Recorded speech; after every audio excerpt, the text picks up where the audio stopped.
स्वागत है आपका अर्बन न्यूज़ में। मैं आपके साथ वासंती कलाल।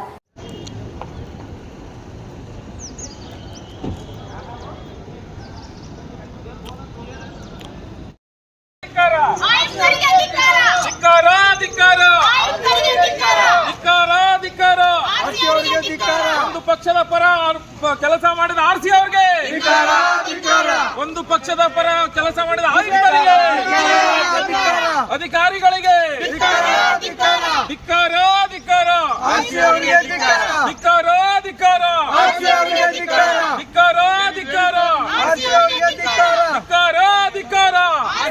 ಧಿಕ್ಕಾರ. ಒಂದು ಪಕ್ಷದ ಪರ ಕೆಲಸ ಮಾಡಿದ ಆರ್ಸಿ ಅವರಿಗೆ ಸರ್ ಏನಾಗಿದೆ ಸರ್? ಇವತ್ತು ನಾವು ಕೋರ್ಟ್ ಆದೇಶದನ್ವಯ 12ನೇ ತಾರೀಕು ಉಪಮಹಾಪೌರರ ಚುನಾವಣೆ ನಡೀಬೇಕು ಅಂತ ಉಚ್ಚ ನ್ಯಾಯಾಲಯ ಆದೇಶ ಮಾಡಿತ್ತು.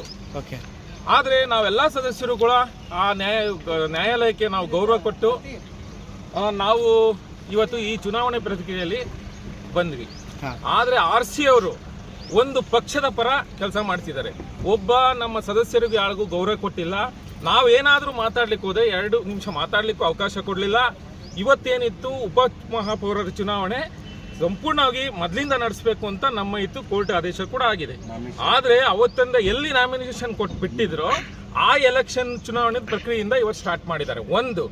ಇನ್ನೊಂದು ಎಲ್ಲಾ ಗೌರವಾನ್ವಿತ ಚುನಾವಣೆ ಸದಸ್ಯರುಗಳನ್ನ ತಮ್ಮ ಆಸ್ತಿ ವಿವರಣೆ ಕೊಟ್ಟಿಲ್ಲ ಅಂತ ಹೇಳ್ಬಿಟ್ಟು ನಿಮ್ಮನ್ನೆಲ್ಲ ಅನರ್ಹ ಮಾಡ್ತೀವಿ ಅಂತ ಹೇಳ್ಬಿಟ್ಟು ಒಂದ್ ಕಡೆ ಆದೇಶ ಮಾಡ್ತಾರೆ, ಇನ್ನೊಂದು ನೋಟಿಸ್ ಕೊಡ್ತಾರೆ, ಇನ್ನೊಂದು ಕಡೆ ಅದಕ್ಕೆ ಉತ್ತರ ಕೊಡಿ ಅಂತಾರೆ. ನಾಳೆ ಅವರೇ ಆರಿಸಿ ನಮ್ಮನ್ನೆಲ್ಲ ಡಿಸ್ಕ್ವಾಲಿಫೈ ಮಾಡಿದ್ರು. ಈ ಬಾಡಿ ಏನಾಗುತ್ತೆ? ಆದ್ರಿಂದ ನ್ಯಾಯಾಲಯಕ್ಕೆ ಇವರು ತಪ್ಪು ಮಾಹಿತಿ ಕೊಟ್ಟವ್ರೆ.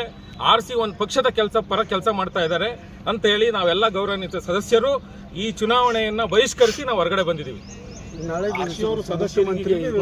ನಾವು ಮುಖ್ಯಮಂತ್ರಿ ಅಂತ ಹೋಗಿ ನಾವು ಗವರ್ನರ್ ಅವ್ರಿಗೂ ಭೇಟಿ ಆಗ್ತೀವಿ, ಮುಖ್ಯಮಂತ್ರಿಗೂ ಹೋಗಿ ಭೇಟಿಯಾಗಿ ಈ ಆರ್ಸಿ ಒಂದು ವಿರುದ್ಧ ನಾವು ಹೋರಾಟ ಎಲ್ಲಿವರೆಗೂ ಅಂದ್ರೆ ಈ ಆರ್ಸಿ ಅವರು ರಾಜೀನಾಮೆ ಕೊಡ್ಬೇಕು ಅಲ್ಲಿವರೆಗೂ ನಾವು ಇದು ಹೋರಾಟ ಮಾಡ್ತೀವಿ. ಅಂದ್ರೆ ಈ ಚುನಾವಣೆ ನಡೆದಿಲ್ಲ, ಈ ಚುನಾವಣೆ ನಾವು ಅವರು ಒಂದು ಪಕ್ಷದ ಪರ ಕೆಲಸ ಮಾಡ್ತಾ ಇದ್ದಾರೆ, ಬಹಿಷ್ಕಾರ ಮಾಡಿ ನಾವು ಹೊರಗಡೆ ಬಂದಿದ್ದೀವಿ. ನ್ಯಾಯಾಲಯದ ಏನ್ ಬಂದೈತಿ ಆದೇಶ ಅದನ್ನ ಎಲ್ಲಾರು ಪ್ರತಿಯೊಬ್ಬ ವ್ಯಕ್ತಿನೂ ಫಾಲೋ ಮಾಡ್ಬೇಕಾಗತ್ತೆ.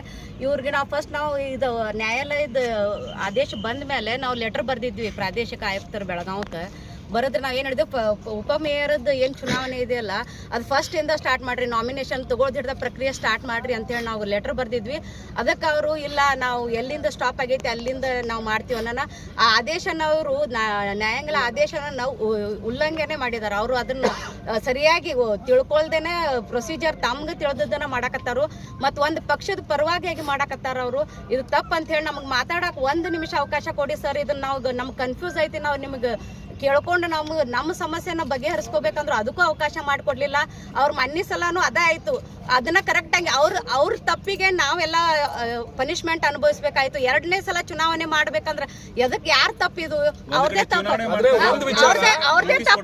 ಅವ್ರದೇ ತಪ್ಪು. ಮತ್ತೆ ಬಿಜೆಪಿ ಅವ್ರೇನು ಈಗ ಸಾಲಿ ಹುಡುಗರೇನು ಅಲ್ಲ, ಅವರು ಕೈ ಎತ್ತಬೇಕಂದ್ರೆ ಲಕ್ಷ ಕೊಟ್ಟು ಎತ್ತಬೇಕು. ಅವ್ರು ಫಸ್ಟ್ ಕೇಳಿದಾಗ ಕೈ ಎತ್ತಿದ್ರು. 2ನೇ ಸಲ ಅವ್ರು ವಿಮಲಾ ಕಾನೆ ಅಂದ್ರ ಅದ್ ಏನು ಎತ್ತ ಅಂತ ಹೇಳಿ ತಿಳ್ಕೊಳ್ಳೋದು ಅಷ್ಟು ವಿಚಾರ ಇಲ್ಲ ಅವ್ರಿಗೆ. ಅವ್ರೇನ್ ಹಂಗ ಅರಿಸಿ ಬಂದಿದಾರ?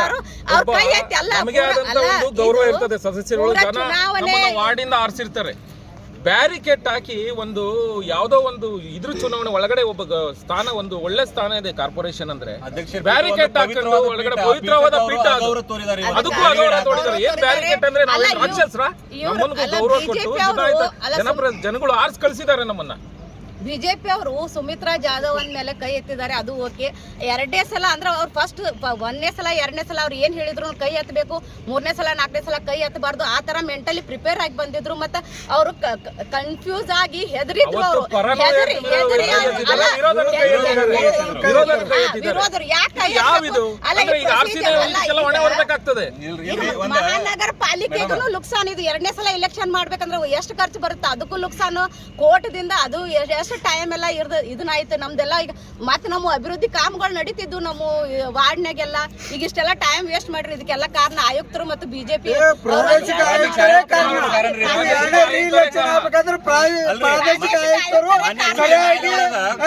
ವೈಜ್ಞಾನಿಕವಾಗಿ ಅಂದಿದ್ದಕ್ಕೆ ಇದು 2ನೇ ಸಲ ಎಲೆಕ್ಷನ್ ಇದಕ್ಕೆಲ್ಲ ಮೂಲ ಹೊಣೆಗಾರರು ಪ್ರಾದೇಶಿಕ ಆಯುಕ್ತರು.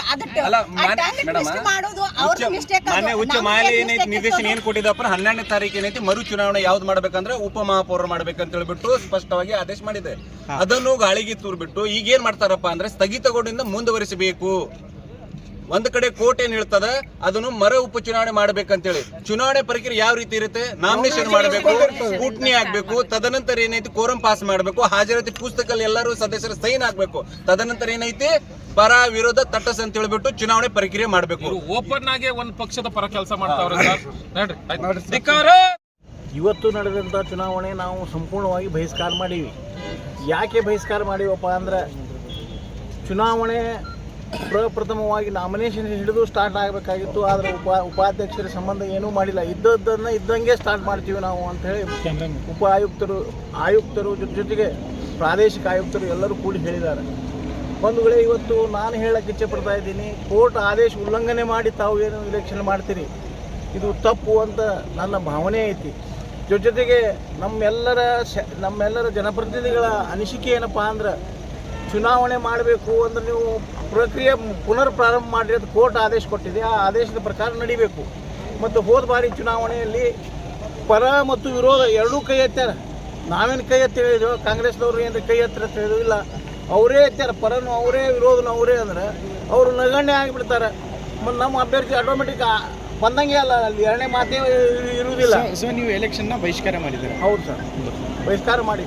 ಇನ್ನು ನೆಕ್ಸ್ಟ್ ಎಲೆಕ್ಷನ್ ಯಾವಾಗ ಆಗುತ್ತಂತ ಸರ್ ನಾವು ಸರ್ಕಾರಕ್ಕೆ ಹೋಗಿ ಕೇಳ್ತೀವಿ. ಆ ಸರ್ಕಾರವೇ ಆದೇಶ ಮಾಡ್ಬೇಕಂತ ಕೇಳ್ಕೊತೀವಿ ಅವರು. Okay sir. ಹೈಕೋರ್ಟಿಗೆ ಆದೇಶಕ್ಕೆ ನೀವು ಇದನ್ನ ಆದೇಶ ಇಲೆಕ್ಷನ್ ಮಾಡ್ಬೇಕಂತಿತ್ತು ಯಾವುದು ಉಪಮಹಾಪೌರದು. ಆದ್ರೆ ತಟಸ್ಥ ಅವರು ಏನೈತಿ ಮುಂದೆ ಮಾಡ್ಯಾರ ಸ್ಥಗಿತಗೊಂಡ ಜಾಗದಿಂದ ಸ್ಟಾರ್ಟ್ ಚುನಾವಣೆ ಅಂತಾರೇನ್ರಿ ಪ್ರಥಮವಾಗಿ